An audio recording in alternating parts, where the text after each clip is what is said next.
ஸ்ரீ ஸ்ரீ பரமஹம்ச யோகானந்தர் ஆன்ம அனுபூதிக்கான பயணம், தினசரி வாழ்க்கையில் இறைவனை உணர்வதை பற்றிய சொற்பொழிவுகள் மற்றும் கட்டுரைகளின் தொகுப்பு, பாகம் 3. நேர்மையும் முன் யோசனையும். உண்மையாக இருங்கள், நேர்மையுடன் இருங்கள், அப்போது நட்பு நிலையான வளர்ச்சியை காணும். நேர்மையை குறித்த குருதேவருடனான ஒரு விவாதத்தை நான் நினைவு கூறுகிறேன். நேர்மையே எல்லாமும் என நான் கூறினேன். இல்லை, முன் யோசனையுடன் கூடிய நேர்மையே அனைத்துமாகும் என்று பதிலிறுத்தார். அவர் தொடர்ந்தார். உனது வீட்டின் வரவேற்பறையில் நீ அமர்ந்திருப்பதாக வைத்துக்கொள்வோம். அங்கு தரை மீது ஒரு அழகிய புத்தம் புதிய தரை கம்பளம் விரிக்கப்பட்டுள்ளது.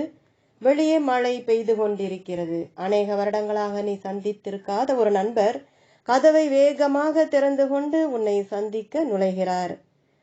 அதெல்லாம் சரிதான், நான் கூறினேன். ஆனால் எனது குருதேவர் தனது கருத்தை இன்னும் முடிக்கவில்லை. அவர் கூறினார், ஒருவரை ஒருவர் சந்தித்து கொண்டதில் நீ உண்மையிலேயே மகிழ்ச்சி அடைந்தாய். ஆனால் அவர் உள்ளே நுழைந்து கம்பளத்தை பாழாக்குவதற்கு முன்பு தனது சேறு நிறைந்த காலணிகளை கலற்றும் அளவிற்கு முன் யோசனை நிறைந்தவராய் இருந்திருந்தால் நீ இன்னும் அதிகமாக அதை விரும்பியிருப்பாய் அல்லவா? அவர் கூறியது சரியென நான் ஒப்புக்கொள்ள வேண்டியிருந்தது. ஒருவரை பற்றி எவ்வளவு உயர்வாக நீங்கள் எண்ணினாலும் சரி, அல்லது அந்த மனிதருக்கு நீங்கள் எவ்வளவு நெருங்கியவராக இருந்தாலும் சரி, நல்ல நடத்தைகள் மற்றும் முன் யோசனை மூலம் அந்த உறவை இனிமையாக்குவது மிகவும் முக்கியமானது. பிறகு நட்பானது உண்மையிலேயே அற்புதமாகவும் நீடித்ததாகவும் விளங்கும். மற்றவரை குறித்து சிந்திக்காத அளவுக்கு உங்களை இட்டு செல்கிற நெருக்கமானது நட்புக்கு மிகவும் கெடுதலாகும். நேர்மை நான் அதிகம் மதிக்கும் விஷயங்களில் ஒன்று. உங்களை முகஸ்துதி செய்பவர்களோடு பழக வேண்டாம். ஏனெனில் அவ்வாறான நட்பு என்றேனும் ஒரு நாள் முறிந்துவிடும். அவர்களுக்காக உங்களுடைய காலத்தை வீணடித்து விட்டதை நீங்கள் காண்பீர்கள். முகஸ்துதியை குறித்து எப்பொழுதும் எச்சரிக்கையாய் இருங்கள். மற்றவர்களை முழு மனதுடனான புகழ்ச்சியுடனும் பாராட்டுதலுடனும் ஊக்கமளிப்பது நன்று. ஆனால் நேர்மையற்ற முகஸ்துதி அதனை தருபவர் மற்றும் பெறுபவர் ஆகிய இருவரின் ஆன்மாக்களையும் அழிக்கவல்ல நஞ்சாகும். நேசத்தை காட்டிலும் முகஸ்துதியை எவரேனும் விரும்புவாரேயானால் அவர் நட்புக்கு தகுதியானவர் அல்ல. அன்பு காட்டுபவர்கள் எவரும் முகஸ்துதி செய்ய மாட்டார்கள். முகஸ்துதி செய்பவர்கள் அன்பு காட்டுவதில்லை.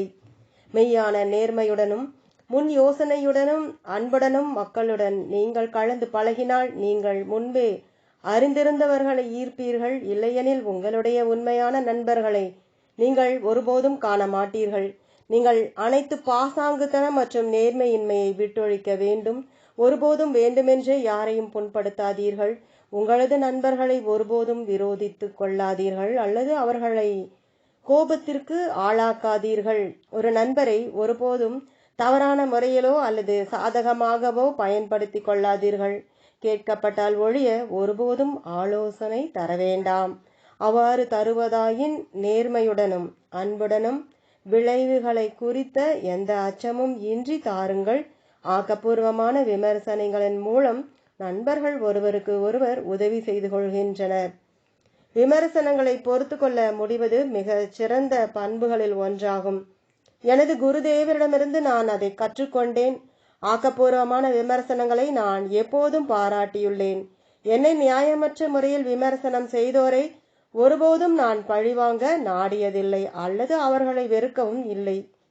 ஏனெனில் நமது எதிரிகள் மூலமாக கூட இறைவன் நம்மை சோதிக்கிறான் என்று நான் உணர்கிறேன். அது அப்படித்தானே? உயர்ந்த மனிதன் தான் உயர்ந்தவன் என்று எண்ணுவதில்லை. தாம் உயர்ந்தவர்கள் என்று சொல்லிக் கொள்பவர்கள் உயர்ந்தோர் அல்லர். மேலும் உயர்ந்தவர்களாக இருப்பவர்கள் தமது உயர்வை பற்றி சிந்திப்பதற்கும் நேரமின்றி உயர்ந்த செயல்களில் மிகவும் மும்முரமாக இருக்கிறார்கள். தவிரவும் நீங்கள் எத்துணை அற்புதமானவர் என்று உங்களை பற்றி எண்ணினாலும் சரி, நீங்கள் அதை பறைசாற்றிய உடனேயே அனைவரும் நீங்கள் அவ்வாறான மனிதர் அல்ல என்பதை நிரூபிக்க விருப்பம் கொள்வர். கருத்து என்னவெனில், நேர்மையாக இருங்கள், அதை உங்கள் வாழ்க்கையில் வாழ்ந்து காட்டுங்கள். ஒருபோதும் பிறரை ஏமாற்ற முயல வேண்டாம். ஒரு போலியான ரோஜா மலர் ஒருபோதும் உண்மையான ரோஜாவாக இருக்க முடியாது. அத்துடன் ஒரு உண்மையான ரோஜா மலரை எவ்வளவுதான் கசக்கினாலும் அது தனது நறுமணத்தை வீசும். எனவே நீங்கள் என்னவாக இல்லையோ அவ்வாறாக பாசாங்கு செய்தல் வேண்டாம். மற்றவர்கள் முன் உங்களை நீங்கள் அகந்தையுடன் காட்டிக்கொண்டால் இறுதியில் உலகம் உங்களை ஒதுக்கி தள்ளிவிடும். மேலும் எந்த வகையிலும் இறைவனை ஏமாற்றுவதற்கு முயல வேண்டாம். ஏனெனில் அவனை முட்டாளாக்க முடியும் என்ற தவறான கருத்தின் மூலம் நீங்கள் தான் உங்களையே ஏமாற்றிக் கொள்கிறீர்கள். அவன் உங்களது எண்ணங்களுக்கு பின்னால் உள்ளான். நீங்கள் அவனிடம் நேர்மையுடன் இல்லையெனில் அவன் பறந்தோடி விடுவான். யார் பணிவான மற்றும் உண்மையான பக்தர்களாக இருக்கின்றனரோ அவர்களிடம் மட்டுமே அவன் வருவான். நீங்கள் அவனை நேசிக்கும் பொழுது அவனை அறிவீர்கள். மேலும் அவன் ஒவ்வொரு ஆன்மாவிலும் முழுமையாக இருக்கிறான் என்பதையும் நீங்கள் அறிவீர்கள். அந்த ஆன்மா மூடப்பட்டிருப்பது கரியாலான தனித்தன்மையினாலோ அல்லது வைரத்தினாலான தனித்தன்மையினாலோ என்பது முக்கியமல்ல. இறைவன் இரண்டிலும் சமமான அளவில் இருக்கின்றான். இறைவனின் கட்டளையின்றி இரத்தத்தின் ஒரு அணுவும் கூட இயங்க முடியாது. மூச்சின் ஒரு சிறு காற்றும் உங்களது நாசிக்குள் புக முடியாது. ஆகவே இறைவனிடம் முழுமையான சரணாகதி அடைவதுதான் உண்மையான அடிப்படை தத்துவம். உங்கள் இன்னல்களை அனைத்தும் உங்கள் உணர்வு நிலையின் மீதான ஒட்டுதல்கள் மட்டுமே என்பதை நினைவில் வைத்துக் கொள்ளுங்கள். அவை உங்களுடைய ஆன்மாவிற்கு சொந்தமானவை அல்ல.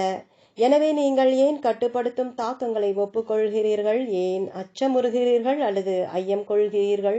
நீங்கள் அமைதியற்று இருக்கிறீர்கள் அல்லது உற்சாகமற்று இருக்கிறீர்கள் அல்லது உங்களால் தியானம் செய்ய இயலவில்லை என்று ஏன் கூறுகிறீர்கள்? அத்தகைய கூற்றுகள் பொய்யாகும். ஏனெனில் அவை உங்களின் நிஜமான ஆன்மாவை பற்றிய உண்மையிலிருந்து மாறுபடுகின்றன. மாறாக அகத்தே வலியுறுத்தி கொள்ளுங்கள், நான் இறைவனின் குழந்தை, நான் அவனுடன் இருக்கின்றேன், அவன் என்னுடன் இருக்கின்றான். மனிதர்களோடு கலந்துரையாடுவதற்கு செவிமடுக்கத்தக்க குரல் தேவை. இறைவனுடன் கலந்துரையாடுவதற்கு மௌனம் தேவை. அதிகமாக பேசுபவர்கள் இறைவனுடன் இருப்பதில்லை. அவர்களுடைய எண்ணங்களில் இறைவனுக்காக மிக சிறிது நேரமே உள்ளது. அகத்தே இறைவனுடன் உரையாடுபவர்கள் புறத்தே மிக அமைதியாக இருப்பார்கள். அவர்களுடைய சூழ்நிலை எப்படி இருந்தாலும் சரி, அவர்கள் பழக்கமாக மிகவும் அமைதியாக இருப்பார்கள். நீங்கள் ஒவ்வொரு நாளும் விலைமதிப்பற்ற நேரத்தை வீணாக்குகிறீர்கள். இறைவனுடன் நீங்கள் கழிக்கும் ஒவ்வொரு சிறு கணமும் உங்களுடைய மிக உயர்ந்த நன்மைக்காக கழிக்கப்படுவதாகும். அத்துடன் உங்களுடைய இதயத்தில் இறைவனை மகிழ்விப்பதற்கான விருப்பத்துடன் நீங்கள் நிறைவேற்றும் எதுவாயினும் சாசுவதம் வரை நிலைநிற்கும். இறைவனை எல்லா துன்பங்களிலிருந்தும் பெறும் விடுதலை, இறைவனே நீங்கள் தேடும் செல்வமும் ஆரோக்கியமும், இறைவனே நீங்கள் தேடும் அன்பு மற்ற அனைத்து ஆசைகளுக்கும் பின்னால் இருப்பது. இறைவனுக்கான ஆன்மாவினுடைய ஆசை இறை பேரின்பத்துடன் திரும்பவும் ஒன்று சேர்வதற்கான ஆன்மாவினுடைய ஏக்கத்தை உலக ஆசைகள் மறைத்து விடுகின்றன. இந்த பிறவி மற்றும் முற்பிறவிகளினுடைய அனைத்து ஆசைகளையும் இறைவன் மட்டும்தான் நிறைவேற்ற முடியும். ஆகையால் இரவும் பகலும் அவனை தேடுங்கள். நீங்கள் இதனை செய்தால் நீங்கள் பெறக்கூடிய அனுபவத்திற்கு எதுவும் ஈடாகாது. நீங்கள் தேடும் இலக்கு இறைவன்தான். நீங்கள் அவனின்றி உயிர் வாழ முடியாது. மேலும் நீங்கள் விரும்பும் அனைத்து பொருட்களையும் அவனில் நீங்கள் காண்பீர்கள். ஒவ்வொரு மனிதனும் இறைவனால் நேசிக்கப்படுகிறான். அவன் உங்களுக்காக காத்து கொண்டிருக்கிறான். உங்களுடைய கவனத்தை உலகத்திற்கு கொடுக்காதீர்கள். உங்களுடைய கடமைகளை செய்யுங்கள், ஆனால் இறைவனுடன் இருங்கள். அது அத்துணை நன்மை பயக்கும். உங்களுடைய வாழ்க்கையின் ஒவ்வொரு கணமும் இறைவனை பற்றிய சிந்தனையால் நிறைந்திருக்க வேண்டும். உங்களுடைய நேரத்தை வீணாக்காதீர்கள். நான் இறைவனிடம் திரும்பி செல்வதற்கு ஆவலுடன் இருக்கிறேன், எனக்காக மட்டுமல்ல, ஆனால் அந்த நிரந்தரமான பாதுகாப்பான இறைவனிடம் செல்லும் வழியை மற்றவர்களுக்கும் காட்டுவதற்காகவே நான் அவரிடம் செல்லவும் என்னுடன் மற்றவர்களையும் அழைத்து செல்லவும் விளைகிறேன். என்னுடன் பிரார்த்தனை செய்யுங்கள்.